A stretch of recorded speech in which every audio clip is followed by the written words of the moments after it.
Thanks for joining me again. I want to start with the obvious. The snow and ice removal process has been grueling. In the past several years, we've gotten very used to just having to brush a light snow off the road. But this storm is not going away so easily. And the sunshine we've seen since the storm is little help. It's just too cold for the snow to melt. The persistent cold will continue to stick around into next week, making this job even more difficult. The cold and ice are why we're extending the moratorium on sidewalk clearing enforcement until Monday, February 2nd. Normally, we would expect residents to clear the sidewalks 24 hours after the last snowfall, but these are far from normal circumstances. Little things, like the fact that light metals that's used in many snow shovels won't break through the ice. I had to use a garden shovel to crack the top 3 inches of ice in my house, toss those mini icebergs aside, and then use a regular shovel to move the nice fluffy snow underneath. Not my idea of fun, and I'm sure many of you can relate. I want to extend my gratitude to the county employees who undertook this enormous challenge to keep our community safe during and following the storm. This includes our emergency responders, our transportation crews, and snowplow operators. Health and Human Services outreach teams working to shelter unhoused residents in the dangerous cold, MC 311 staff handling high call volumes, and I also want to recognize our municipal governments, the nonprofits, our faith organizations, all the community groups and volunteers and elected officials at every level who stepped up to help neighbors and strangers alike. They've delivered supplies, checked on older adults, and supported people who need assistance. Our transportation team is diligently responding to MC 311 calls and mail requests. The demand far exceeds our resources. Please remain patient with your requests. We acknowledge the frustrations and feedback from our residents regarding the accuracy of our snowplow tracker, inaccurately showing that the job was 100% complete when there still were streets that needed attention. Some of these streets marked as completed were not accessible to our crews due to stopped, stranded, or parked cars, so they didn't get finished. Mechanical failures and other factors were considered when the system marked the route as complete. There were several instances where our ability to complete entire routes was disrupted, and this was not accurately reflected in the reporting system. You can follow all related updates on our winter storm information portal at montgomerycountymd.gov/snow and on our social media channels. Staying safe in the cold is important, and I want to remind residents of some of the tips shared by County Health Officer Dr. Keisha Davis to help deal with this bitter cold. The drop in temperature and physical exertion from snow removal can create the perfect storm for medical emergencies, including heart attacks, hypothermia, and frostbite. Remember these things. Protect your heart. Cold weather constricts blood vessels, raising blood pressure and straining the heart. If you have heart disease or risk factors, please do not shovel snow yourself. If you must shovel, pace yourself. Take breaks, stay hydrated, and call 911 immediately if you experience chest pain or difficulty breathing. Support individuals who may use substances. Alcohol and drugs can impair judgment and alter temperature perception, risking extreme exposure to the cold. So be careful and watch the people around you. Practice safe heating. The majority of house and apartment fires occur during the winter when individuals use dangerous methods like open flames to heat their homes. Please keep space heaters at least 3 feet away from anything flammable, and never use a stove or oven to heat your home. And check your neighbors. If you see someone who's unhoused and in need of shelter, please call our 24-hour homeless resource line at 240-907-2688. During the winter storm, we provided shelter to nearly 1,000 people. Because of the frigid cold and the desire to get people inside, the county has postponed the annual point in time count of unhoused individuals. It will now be done on Wednesday, February 4th, and in the early morning hours of Thursday, February 5th. The call for volunteers in both the down county and up county has been met, so that's a good thing. I want to thank everyone for their willingness to help. Also be aware that hypothermia can set in quickly. Dress in layers, cover your skin, especially your extremities. And if you or a family member starts shivering uncontrollably, feels exhausted, or has slurred speech, get to a warm place immediately. Check on your elderly neighbors to make sure they're staying warm and have enough food to stay homebound for a few days. You can find more information about winter safety at montgomerycountymd.gov/hypothermia. Let's continue to look out for one another and stay safe as this cold continues to haunt us. It's not going anywhere soon. What has occurred in Minneapolis with the loss of 2 innocent lives this month is tragic. Beyond the federal occupation and lawless manner of federal agents nationwide, including ICE, it has eroded public trust and violated fundamental constitutional rights. This ugly national disgrace called our immigration policy started with the candidate president's assertion that he was going to remove the criminal element. For years, even local ICE affirmed that they were not after all immigrants, but focused on people who had committed serious crimes. But from the moment this madness started, it has spiraled into removing everyone. People who've been here for decades, people who've built lives and businesses here, and were successful in contributing to our communities. Montgomery County has so many examples of that. Now the president is suggesting going back to people who've become citizens, and he's demonized entire nationalities and walked away from Afghans who supported the U.S. failed war there and who would be prime targets of the Taliban if they're forced to return there. That's a hell of a thank you. The brutality and inhumanity of this man is staggering, and instead of calling on our better angels, he's raising the specter of elevating our worst instincts and inciting blind hatred. And inside our own house, he's erasing Black history, the long history of slavery and discrimination, and he and his cronies, Steve Miller, possibly the worst among them, apparently don't think slavery was such a bad thing. None of this is good. Since the start of the Trump administration, there have been 16 confirmed shootings involving U.S. immigration agents. Communities across the country, as well as here in Montgomery County, are living with the reality that federal activity has intensified in ways that increase fear, heighten tensions, and risk serious harm. When federal immigration enforcement looks and feels like a military occupation, trust collapses and violence escalates. I was part of a peaceful protest in Silver Spring following the Rachel Good murder.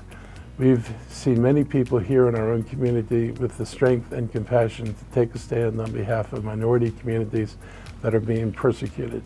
The cameras reveal the truth in the face of the lies coming out of the White House.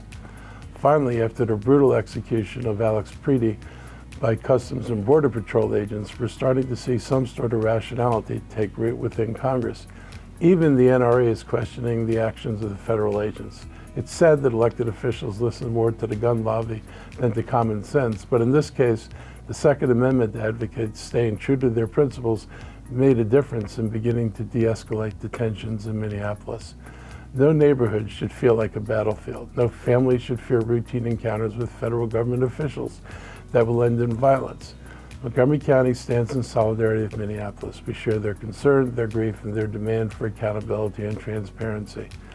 We know ICE activity is likely to increase even more in our region. We're seeing increased staffing at the local offices and more ICE vehicles in the area. We are coordinating with the governor's office and our justice partners to share information and prepare. There's little doubt that what the nature of we're going to see is going to change from what we're experiencing from ICE now, and will begin to reflect what we've seen elsewhere in the country, unless Congress is able to force changes in ICE behavior as a condition of passing the budget. This is happening on Capitol Hill right now. Holding up the budget to prevent more murders would be worth it.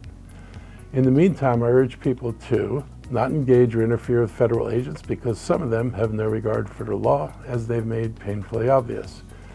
Attend Know Your Rights presentations or watch them online, or better understand constitutional protections and legal options.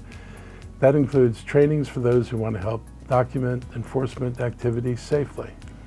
Families who may be impacted by immigration statutes should create a comprehensive family preparedness plan.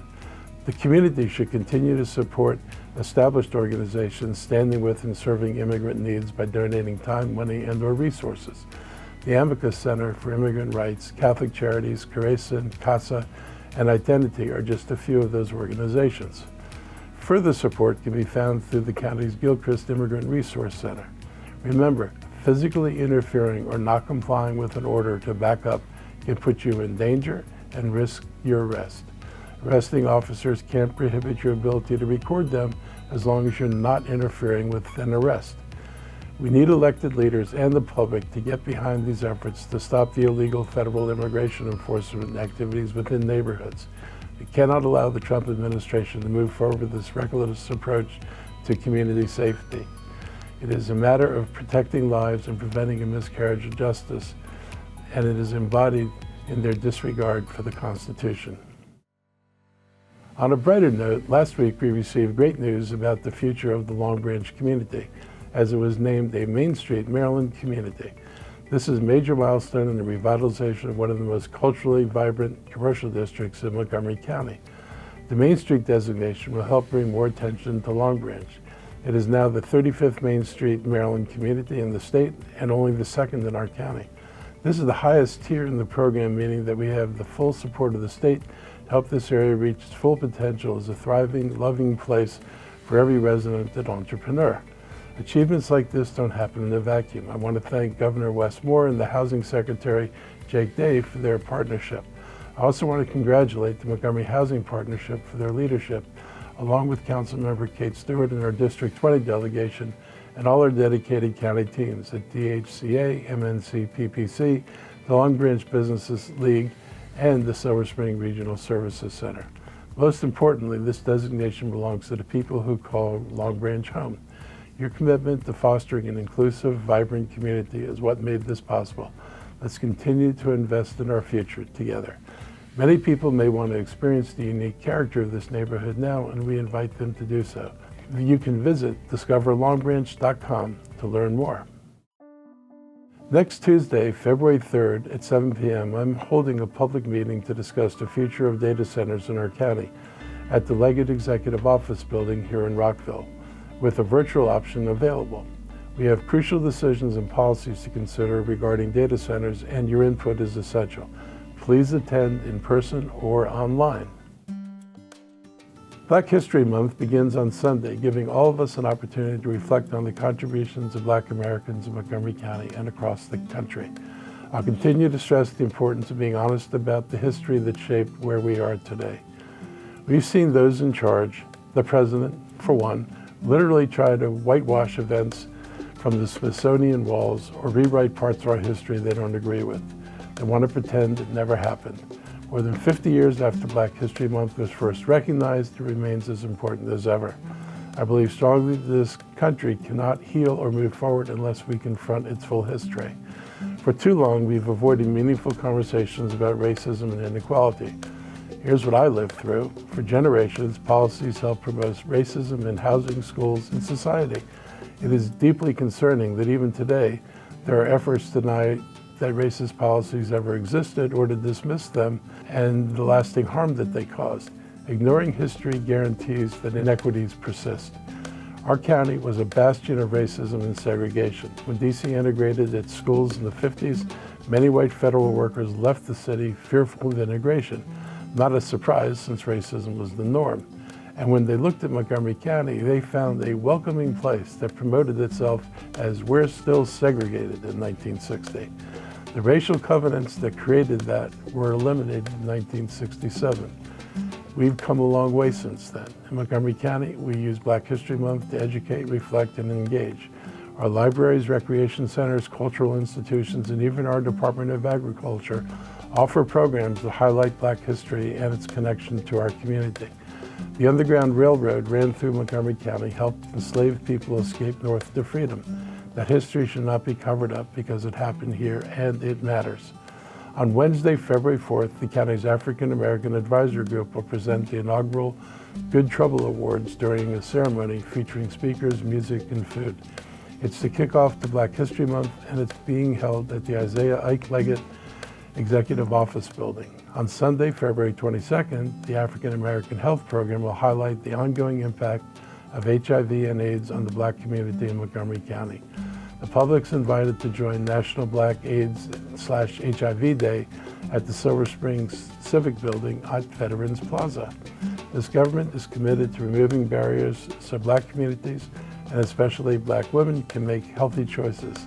It's also a chance to champion Black-owned businesses and their impact in our community. I encourage residents to take advantage of our many community resources spotlighting Black History Month, including the Gaithersburg Community Museum, Woodlawn Manor Cultural Park, and Black Rock Center for the Arts in Germantown. You can find a comprehensive list of Montgomery County's historic sites and heritage museums on visitmontgomery.com. So that's a wrap for today. I know it's been a difficult week. We've got difficult weeks ahead of us, some in the form of ice as a precipitate and some in the form of ice as a dangerous organization. I hope you all hanging in there, and I'll be back again next week. Take care.